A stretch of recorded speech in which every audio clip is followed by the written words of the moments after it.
잠깐 기도하겠습니다. 아버지 하나님, 오늘도 아버지 하나님 살아계심을 믿고 우리의 마음과 뜻과 정성을 다해 아버지 하나님 앞에 나왔습니다. 우리의 모든 형편을 아시고 세상 모든 것을 주관하시는 아버지 하나님, 저희들이 신령과 진정으로 드리는 예배 가운데 임하시고 무엇보다도 아버지 하나님의 사랑과 은혜를 간절히 사모하는 영혼들이 있습니다. 오로지 주님만이 해결해 주실 수 있는 문제, 또 연약함, 아픔, 하나님께서 아십니다. 예배에 참석하는 하나님의 사랑하는 자녀들 한 사람 한 사람 찾아가셔서 약속대로 저들에게 주시는 하나님의 예비하신 은혜와 축복을, 평안을, 치유를, 회복을 맛보는 귀한 예배되게 해 주시옵소서. 아버지 하나님의 말씀 앞에 있습니다. 저희의 부족함을, 우리의 영적인 강건함을 위해 주시는 영의 양식입니다. 말씀을 통하여 지금도 우리와 함께 하시는 하나님의 음성 듣는 귀한 시간 되게 하여 주시옵소서. 예수님의 이름으로 기도했습니다. 아멘. 저희가 계속해서 전도서의 말씀을 보고 있습니다. 2장 12절에서 26절에 있는 말씀을 우리 찾아서 같이 한번 보겠습니다. 상당히 어떤 면에서는 심오하고요, 어떤 면에서는 이해할 수도 없는 그런 내용도 많이 있습니다. 그러나 성경에 전도서가 들어갔다는 것은요, 이것이 우리에게 필요한 때가 있습니다. 여러분들이 좀 어렵더라도 이 말씀을 깊이 묵상하면서 따라올 때 그 말씀 가운데 살아계신 하나님의 인도하심을 여러분이 체험하게 될 줄로 믿습니다. 전도서 2장 12절에서 26절 마지막까지 같이 읽습니다. 내가 돌이켜 지혜와 망령됨과 어리석음을 보았나니 왕 뒤에 오는 자는 무슨 일을 행할까? 이미 행한 지 오래전의 일일 뿐이라. 내가 보니 지혜가 우매보다 뛰어남이 빛이 어둠보다 뛰어남 같도다. 지혜자는 그의 눈이 그의 머릿속에 있고 우매자는 어둠 속에 다니지만 그들 모두가 당하는 일이 모두 같으리라는 것을 나도 깨달아 알았도다. 내가 내 마음속으로 이르기를 우매자가 당한 것을 나도 당하리니 내게 지혜가 있었다 한들 내게 무슨 유익이 있으리요 하였도다. 이에 내가 내 마음속으로 이르기를 이것도 헛되도다 하였도다. 지혜자도 우매자와 함께 영원토록 기억함을 얻지 못하나니 후일에는 모두가 다 잊어버린 지 오래일 것임이라. 오호라, 지혜자의 죽음이 우매자의 죽음과 일반이로다. 이러므로 내가 사는 것을 미워하였노니 이는 해 아래서 하는 일이 내게 괴로우며 모두 다 헛되어 바람을 잡으려는 것이기 때문이로다. 내가 해 아래서 내가 한 모든 수고를 미워하였노니 이는 내 뒤에 이을 이에게 넘겨주게 됩니다. 그 사람이 지혜자일지 우매자일지 누가 알리야마는 내가 해 아래서 내 지혜를 다하여 수고한 모든 결과를 그가 다 관리하리니 이것도 헛되도다. 이러므로 내가 해 아래서 한 모든 수고에 대하여 내가 내 마음에 실망하였도다. 어떤 사람은 그 지혜와 지식과 재주를 다하여 수고하였어도 그가 얻은 것을 수고하지 아니한 자에게 그의 몫으로 넘겨주리니 이것도 헛된 것이며 큰 악이로다.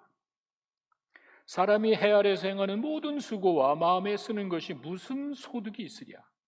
일평생에 근심하며 수고하는 것이 슬픔뿐이라. 그의 마음이 밤에도 쉬지 못하나니 이것도 헛되도다. 사람이 먹고 마시며 수고하는 것보다 그의 마음을 더 기쁘게 하는 것은 없나니 내가 이것도 본즉 하나님의 손에서 나오는 것이로라. 먹고 즐기는 일을 누가 나보다 더 해보았으랴. 하나님은 그가 기뻐하시는 자에게 지혜와 지식과 희락을 주시니 죄인에게는 노고를 주시고 그가 모아 쌓게 하사 하나님을 기쁘게 하는 자에게 그가 주게 하시지만 이것도 헛되어 바람을 잡는 것이로다. 허무한 인생 어떻게 할 것인가?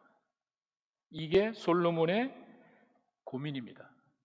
모래성같이 한순간에 사라지고 바람을 잡는 것 같이 그런 허무한 인생. 그럼 어떻게 되지?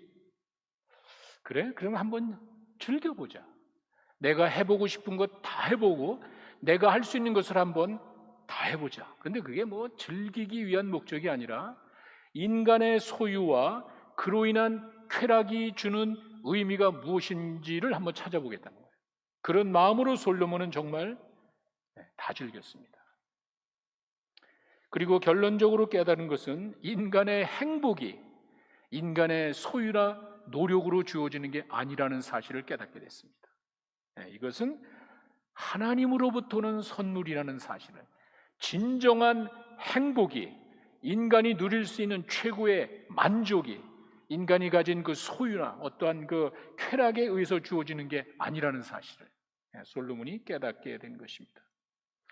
그래서 우리 인간이 추구해야 될 것은 행복이 아니라 하나님과의 관계 회복이라는 사실을 알게 됐습니다. 왜? 인간이 피조물이기 때문에 창조주 하나님과의 관계 회복이 우선돼야 된다는 사실을 솔로몬이 깨달은 것입니다. 거기서 그렇게 하나님과의 관계가 회복이 딱 되면 거기서부터 모든 것이 오는데 그 안에 행복이 포함되어 있습니다. 그리고는 이제 오늘 본문에 와서는 죽음이라는 또 다른 현실 앞에서의 삶의 의미를 생각해 보는 거예요. 죽음의 현실 앞에서 누리는 부귀영화가 무슨 의미가 있나? 죽음 앞에서 내가 가지고 있는 그 많은 소유와 쾌락이 무슨 의미가 있나? 솔로몬은 그렇게 또 한번 생각을 해봅니다. 죽음의 그 현실이 모든 것을 뒤바꿔 놓습니다. 그 죽음 앞에서 솔로몬은 새로운 삶의 관점을 갖게 되었다는 그 말입니다. 이 땅에 살면서 최고의 멋진 인생을 살아간 그 사람도 여전히 다음에 무엇이 닥칠지 몰라서 불안한 거예요. 현재는 내가 최고의 행복을 누린다고 이야기하지만, 현재는 내가 모든 것을 다 가지고 있다고 이야기하지만 언제 무슨 일이 닥칠지 모르기 때문에 불안한 거예요. 행복에 도취되어서 최고의 만족을 누리고 있는 그 순간에 지평선 저 너머에 시커먼 구름이 나타나기 시작합니다. 그리고는 이것이 서서히 나에게 다가오고 이것이 점점 커집니다. 시커먼 거대한 구름이 나에게 다가오고 있습니다. 피할 수가 없다는 거예요. 이것이 죽음 앞에 서 있는 인간의 모습입니다. 이것이 솔로몬이 느낀 인생의 모습이었습니다. 죽음의 현실이 모든 사람에게 예외 없이 갑니다. 똑똑하다고 해서 그 사람에게 죽음이 없는 게 아니고, 바보 같다는 사람에게만 또 죽음이 있는 것도 아닙니다. 모두에게 공평하게 죽음이 다가오고 있습니다. 우리의 삶이 영원하지 않다는 현실을 받아들여야 하는 그 때가 온다는 거예요. 복잡한 인간의 문제를 가지고 솔로몬이 불평을 했습니다. 굽어진 것을 필 수도 없다고 했습니다. 도대체 이해할 수 없는 것이 인간의 문제라고 이야기했습니다. 그런데 그런 인간의 그 복합성이라고 그럴까, 복잡한 문제들만이 아니라 이제는 또 다른 현실을 솔로몬은 접하게 됐습니다. 죽음입니다. 그 죽음 앞에서 솔로몬은 그때야 겸손한 자기 모습을 찾게 됐습니다. 2장 14절에 언급이 되어 있죠. 지혜자나 우매자나 모두에게 피할 수 없는 죽음의 문제가 있다는, 내가 아무리 뛰어난다 그래도, 아니 아무리 바보 같다 그래도 예외 없이 죽음이 똑같은 운명이라는 사실을 솔로몬이 이야기를 합니다. 죽음의 현실을 무시하고 사는 사람들은 마치 자기 집 거실 마루, 큰 그 마루 한복판에 아주 커다란 보기 흉한 끔찍한 구멍 난 것을 그냥 카펫으로 덮고 살아가는 어리석은 모습과 같다고 합니다. 언젠가 그 구멍에 빠지는 것은 시간 문제입니다. 내 눈에 보이지 않는다 그래서 존재하지 않는 게 아닙니다. 시커먼 거대한 구멍을 막아놓은 것뿐이지 사라진 게 아닙니다. 내 눈에 보이지 않지만 언젠가 이것은 나에게 현실로 다가오게 돼 있다는 그 말입니다. 이런 말이 있습니다. 오락과 기분 전환 같은 것들은 불행과 혼돈 앞에서 우리가 자신을 다독일 때 사용하는 방법에 불과하다. 참 재밌는 말입니다. 제가 다시 한번 여러분에게 드리겠습니다. 오락과 기분 전환 같은 것들은 불행과 혼돈 앞에서 우리가 자신을 다독일 때 사용하는 방법에 불과한 것이다. 인간에게 주어진 그 쾌락과 기쁨이라는 것이 진정한 행복의 도구가 아니라는 거예요.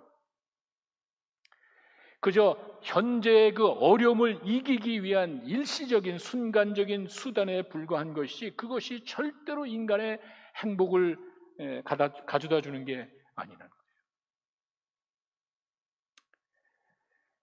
현재 세상적인 그 노력과 소유가 인간이 가지고 있는 그 영혼의 문제를 해결해 줄 수 없기 때문에,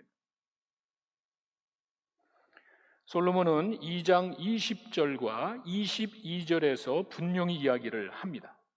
이러므로 내가 해 아래서 한 모든 수고에 대하여 내가 내 마음에 실망하였도다. 22절로 가시면은요, 사람이 해 아래서 행하는 모든 수고와 마음에 애쓰는 것이 무슨 소득이 있느냐? 이것이 죽음 앞에 선 인간의 모습입니다. 결국에는 죽게 될 텐데 현실 아니에요?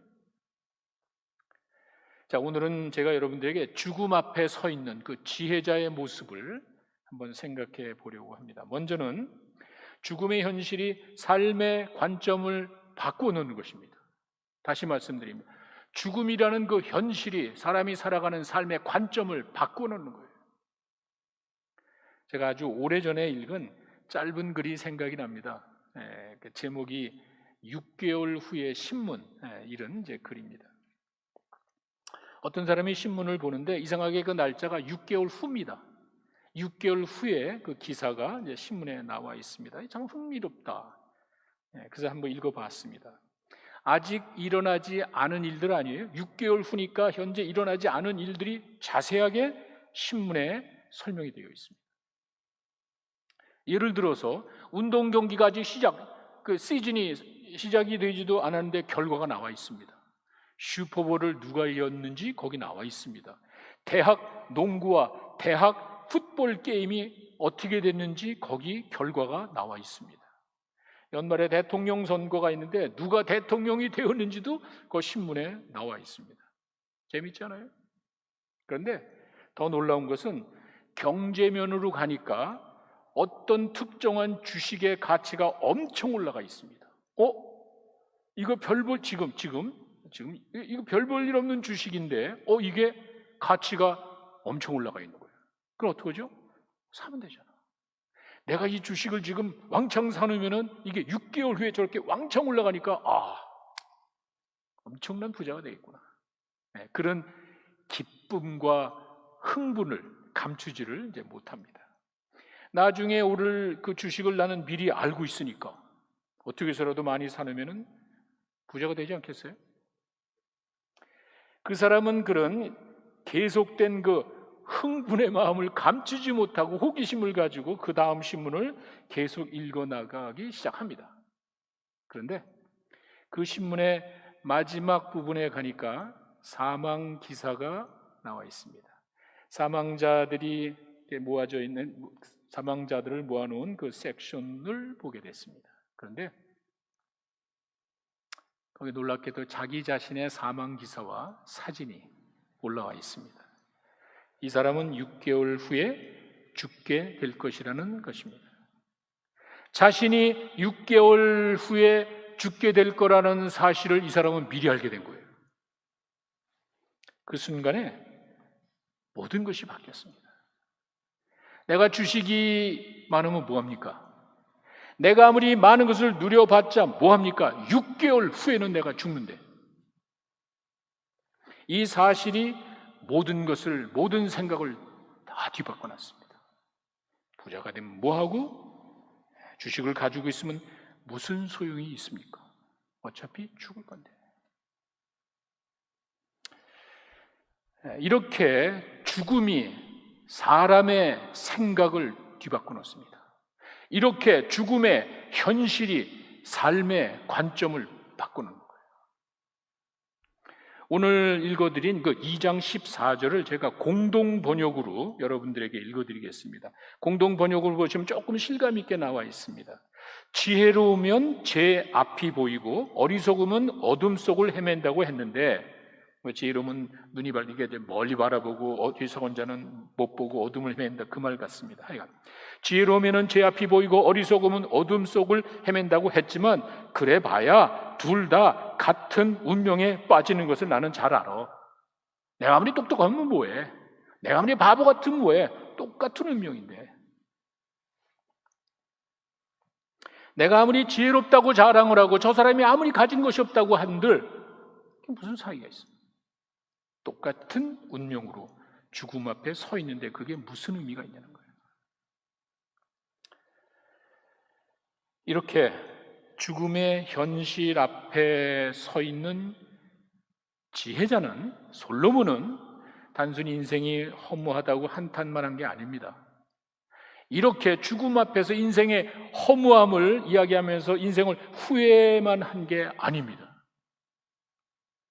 그 뒤로 가시면은요, 3장에 솔로몬의 전혀 다른 모습이 나옵니다.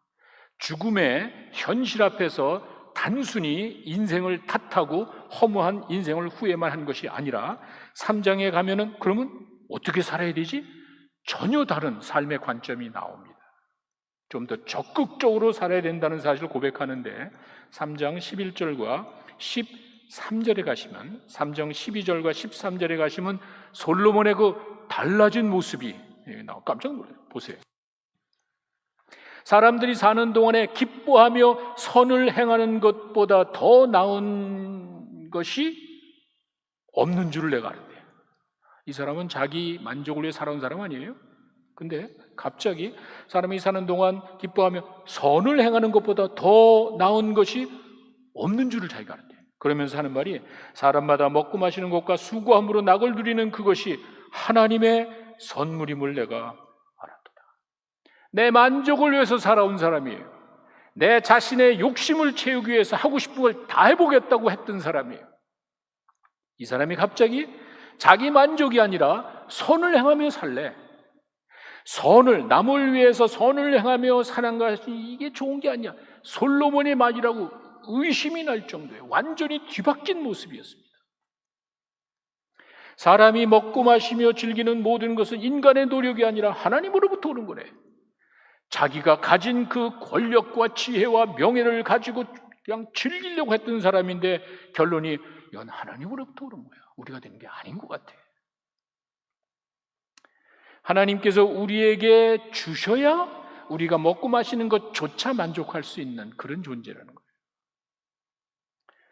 죽음의 현실이 삶의 관점을 바꿔놨습니다. 내 만족이 아니라 선을 위해서 살아가는 거 아니야? 이렇게 솔로몬이 바뀌었습니다. 솔로몬은 그 죽음 앞에서 하나님 없이 살아온 인생을 후회한 것이요, 하나님 없이 살아온 그 인생이 헛되다고 이야기하는 거예요. 그렇게 이야기를 하면서 사람의 행복 역시 이건 우리가 노력해서 되는 게 아니고 우리의 소유에서 오는 것이 아니라 하나님이 주시는 거예요. 그렇게 고백하면서 선을 행하면서 살아야 돼.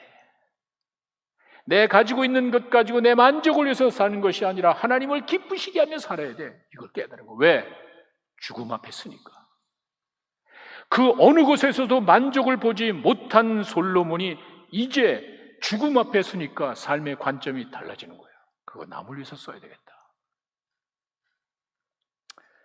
삶의 관점이, 솔로몬의 관점이 바뀐 내용을 봤습니다. 또 하나는 죽음의 현실이 하나님을 생각하게 만듭니다. 죽음 앞에 서 있을 때 사람들은 비로소 하나님을 보는 거예요. 사실 그 2장 24절 이전까지는 하나님의 언급조차 없습니다. 그 전까지는요, 솔로몬이 뭐 헛되니 뭐 이런 얘기할 때 하나님의 하자도 없습니다. 언급조차 하지 않았습니다. 24절 그 이전에는 그저 내 만족이고 그냥 내가 원하는 건 내 노력이고 이것에 집중해 살았지 거기는 하나님이 없습니다. 이 세상에서 누릴 수 있는 모든 것을 가지고 내 만족을 위해서 살아오는데 결론이 지금 이거 아무것도 아니네. 그러다가 딱 죽음 앞에 가니까 하나님이 떠오르는 거예요. 제가 그냥 하는 말이 아니라 우리 성경에 2장 25절에 잘 나타나 있는데 우리말 성경이 이게 분명하지가 않아요. 그래서 제가 몇 가지 번역 성경을 여러분들에게 소개하겠습니다. 2장 25절이 개역 성경으로 가시면은요 이렇게 되어 있습니다. 먹고 즐기는 일을 누가 나보다 더해 보았으랴. 이게 맞는 얘기 아니에요? 이렇게 했잖아요. 그런데 현대인의 성경을 가시면은요 그를 떠나서 이런 말이 있어요. 그를 떠나서 누가 먹거나 즐거워할 수 있느냐? 전혀 다른 번역입니다. 근데 재미난 건 영어 성경에 가니까 그게 맞아요. 영어 성경에 for without him, 거기서 힘은 하나님을 말하죠. For without him who can eat and find enjoyment, 이렇게 되어 있습니다. 히브리의 원어를 어떻게 해석하느냐에 따라서 다르겠지만 이 히브리 원어를 제대로 번역하면은 이렇게 되어 있습니다. 누가 그를 하나님을 떠나서 먹을 수 있으며 기쁨을 얻을 수 있겠는가, 이렇게 되어 있습니다. 그리고 더 놀라운 거는 이렇게 번역을 해야 그 앞에 우리가 읽은 24절과 연결이 되는 거예요. 여러분 24절에 어떻게 되어 있죠? 솔로몬이 그 유명한 자기 신앙 고백을 하지 않습니까? 사람이 먹고 마시며 수고하는 것보다 그의 마음을 더 기쁘게 하는 것이 없나니 내가 먼저 이것도 하나님으로부터 오는 것이야. 그러면서 without him, 하나님 없이 이게 어떻게 우리에게 기쁨을 줄 수 있냐, 이렇게 연결되는 거예요. 그래서 24절과 25절이 바로 그래요. 이렇게 하나님 언급조차 하지 않던 솔로몬이 24절, 25절, 26절 가면서 이제야 비로소 하나님을 이야기해요. 죽음의 현실 앞에서 솔로몬이 하나님을 생각한 거예요. 이렇게 이전에는 하나님에 관한 언급 자체 하지 않았지만 자기가 즐길 것 다 즐기고 해볼 걸 다 해봤지만 거기서 얻는 것이 없다라고 하고 이제는 또 죽음이라는 현실을 접하게 되니까 하나님을 찾는 거예요. 그때 하나님이 나오는 거예요. 이게 즐겨봤자 without him, 하나님 없이 먹고 마시는 게 무슨 의미가 있냔 말이에요. 하나님 없이 우리가 누릴 게 뭐가 있냔 말이에요. 이런 고백을 솔로몬이 하게 됩니다. 신약 성경에 보면은 아주 좋은 예가 있습니다. 예수님께서 이야기하신 그 비유 이야기 가운데 하나 여러분 아실 겁니다. 부자와 거지 나사로에 대한 그 비유 이야기가 있는데 여기 정확하게 나와 있습니다. 거기 보시면은요, 누가복음 16장 19절에 한 부자가 좋은 옷을 차려입고 날마다 잔치를 벌였대. 뭐 자색 옷을 입고 올도 번들하게 막 기가 막히게 옷을 차려입으면서 매일 잔치를 벌이는 거예요. 매일 먹고 말고 그냥 흥청망청 할 정도로 여유가 있는 사람이에요. 날마다 잔치를 벌이면서 그 신나게 자기 만족을 위해 살아갔지만 그 집 앞에 그 잔치 벌이는 그 집 대문 바깥에 한 거지 한 사람이 있었습니다. 나사로라는 거지가 있었는데 이 거지는 온몸에 종기가 있대. 부스럼투성이래. 뭐 치료도 못하고 병 고칠 수도 없는 그런 아주 불쌍한 모습의 나사로가 등장을 합니다. 이게 20절입니다. 자, 나는 날마다 흥청망청하면서 잔치 막 파티를 벌이고 있는데 그 앞에 거지 한 사람이 그냥 온몸에 두드러기가 나고 부스럼투성이 있는 나사로 거지가 그 앞에 나와 있습니다. 그런데 그렇게 날마다 잔치를 벌리고 파티를 벌리고 있었지만 그 부자의 눈에 거지가 보이지 않았습니다. 그죠? 이렇게 날마다 잔치를 벌이고 흥청망청할 때 그 집 문 앞에서 그 산에서 떨어지는 그 부스러기를 주워 먹는 그 불쌍한 거지가 눈에 보이지 않았단 말이에요. 그 상에 21절에 가니까 그 상에서 떨어지는 것을 가지고 먹었대. 그러니 뭐 개들이 그 부스레기 난 걸 막 훑고 그 지저분하고 더러운 걸 쳐다보지도 않고 나사로가 부자의 눈에 들어오지도 않은 거예요. 문제는 인생이 이 땅에서만이 아니라는 거예요. 다시 문제는 인생이 이 땅에서만이라면 좋겠는데 그 이후에 문제가 생겼습니다. 예수님의 포인트는 바로 그거였습니다. 이 땅에서의 삶이 전부가 아니라는 거예요. 그러면서 예수님께서 말씀하시는 것이 이제 이야기한 부자가 죽었습니다. 부자가 죽고 또 거지도 죽었습니다. 공평해. 부자도 죽고 거지도 죽었습니다. 둘 다 이 세상을 떠나게 됐습니다. 이 말은 무슨 말이죠? 부자라고 해서 이 땅에서 영원히 즐기는 게 아니에요.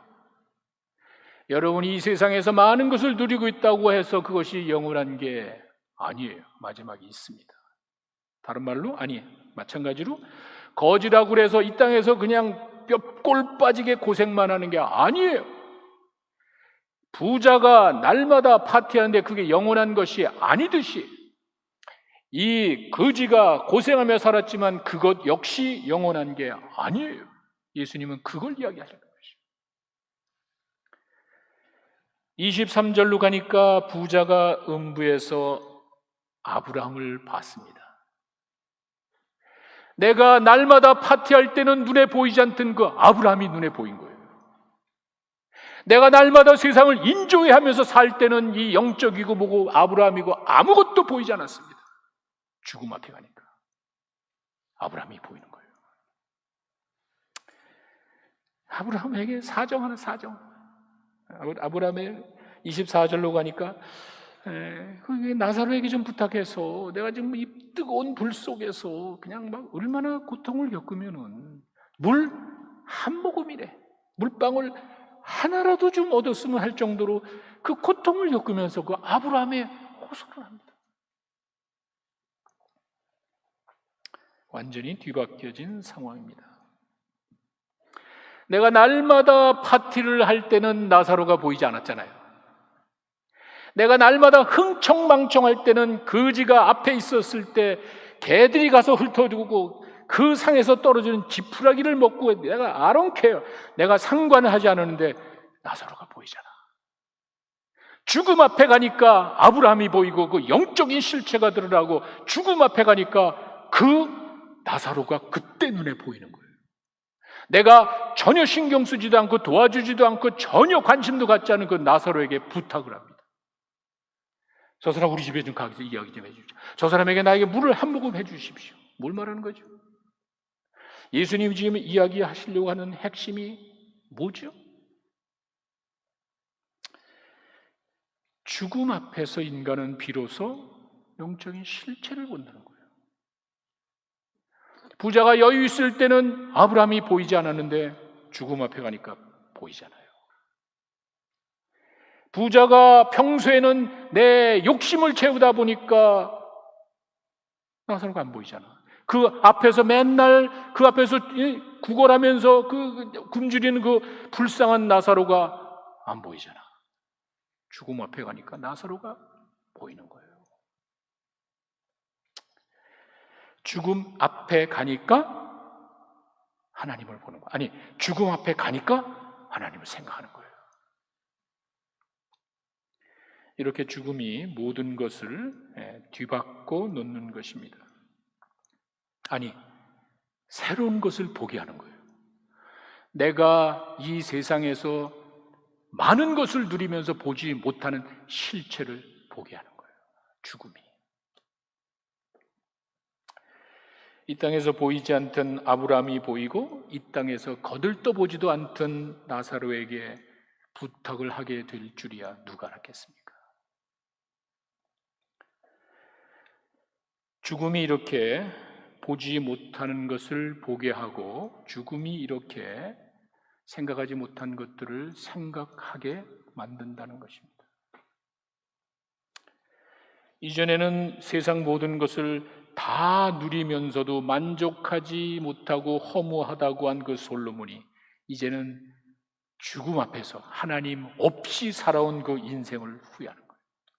한탄하는 거예요. 이 날이 온단 말이에요. 그동안 하나님 없이 살아온 그 인생이 얼마나 허무한 것인지 솔로몬은 깨달은 거예요. 내가 아무리 누리고 내가 아무리 가지고 있고 명예와 권력과 지혜와 다 있어봤자 그게 나에게 아무 의미가 없어. 그리고 정작 죽음 앞에 가니까 돈 많은 사람, 지혜 많은 사람, 우매자, 아무것도 없는 사람 똑같아. 어떻게 되지? 선하게 살아야지. 왜? 하나님이 보이니까. 이게 인간의 모습이었습니다. 이 면에서 솔로몬의 아버지 다윗은 정말 행복한 신앙인이었던 것 같아. 다윗은 이거 비교하면 너무 멋있어요. 여러분 다윗에 대해 너무 잘 아시니까. 다윗은 항상 살아가면서 하나님과의 관계 속에서 자신을 생각한 사람이에요. 솔로몬은 자기가 가진 것을 자랑하고 그걸 누리면서 어쩌고 이야기했지만 이 아버지 그 다윗은 그렇게 살지 않았습니다. 항상 하나님과에서 관계, 자기는 가지고 아무것도 없어. 내세울 거 아무것도 없어. 근데 뭐라 그러죠? 여호와는 나의 목자야. 나는 가진 것이 없지만 이 세상 모든 것을 가지신 그 여호와가 나의 목자. 그래서 내가 부족함이 없어. 왜? 목자가 있으니까. 바로 그거예요. 나는 가진 것이 없지만, 나는 부족하지만 여호와가 나의 목자이기 때문에 사망의 음침한 골짜기도 두렵지가 않잖아. 그 많은 것들을 누리고 그 많은 것을 가지고도 죽음 앞에서 두려워하는 그 사람의 모습과 천지 차이잖아. 여호와가 나의 목자야. 부족함이 없어. 심지어는 사망의 음침한 골짜기도 아무 관계없어. 왜? 목자가 있으니까. 참. 그러면서 마지막으로 고백하죠. 여호와의 선하심과 인자하심이. 다윗은 정말 너무 멋있어. 여호와의 선하심과 인자하심 때문에 자기가 영원토록 하나님의 집에 거한대. 내가 가진 게 아니라는 거예요.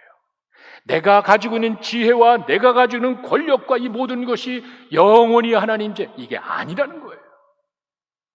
여호와는 나의 목자고 그 하나님의 사랑과 인자하심 때문에, 하나님의 선하시고 인자하시고 하나님의 은혜 때문에 나는 여호와의 집에 영원히 걸 거야. 이게 우리 소망 아니에요? 이게 우리 신앙이 돼야 되는 건 아니에요? 다윗은 여호와가 나의 목자이기 때문에 사망의 음침한 골짜기 아론케요. 아무 관계가 없어. 왜? 여호와가 나와 함께 하시니까 그렇게 사는 거예요. 그게 최고의 행복이에요. 솔로몬은 헛되고 헛되다라고 고백을 했는데 다윗은 내게 부족함이 없다 이렇게 고백을 합니다. 생각해보세요. 이 세상 권력과 다 가지고 있는 이 사람은 헛되니 헛되대. 이 세상 거 하나도 누리지 못하고 아무것도 가진 거 없는 다윗은 내게 부족함이 없으리로다. 왜? 여호와 하나님 있으니까. 그거예요. 많은 것을 가지고도 채울 수 없는 빈 공간이 우리한테 있는데 이건 하나님만이 채우시는 거예요. 인간이 개나 동물 같은 존재가 아니기 때문에, 영적인 존재이기 때문에 그것으로 만족하는 게 아니란 말이에요. 여호와는 나의 목자시니 부족함이 없어. 사망의 음침한 골짜기도 아무 관계없어. 왜? 여호와가 나의 목자니까. 이렇게 사는 거예요. 이 세상에 헛되다고 고백하는 사람이 있는가 하면은 나는 아무 부족함이 없어. 천지차입니다. 창조주 하나님, 이 세상을 만드시고 모든 것에 부족함이 없으신 하나님, 우리를 위하여서 죽기까지 희생하신 구세주 예수님, 여러분들의 목자이심을 믿으시기 바랍니다. 그렇게 사는 거예요. 뭘 더 바라겠습니까? 창조주 하나님이 나의 목자가 되십니다. 나를 위해 죽기까지 희생하신 그 예수님이 나의 목자가 되십니다. 그 믿음 가지고 살아가는 여러분 되시기 바랍니다. 죽음 앞에 선 지혜자, 죽음의 현실 앞에서 삶의 관점이 다른다. 너무 안에 이런 소리 하는 게 아니에요. 삶의 관점이 다르고 죽음의 현실 앞에서 하나님을 생각하는 거예요.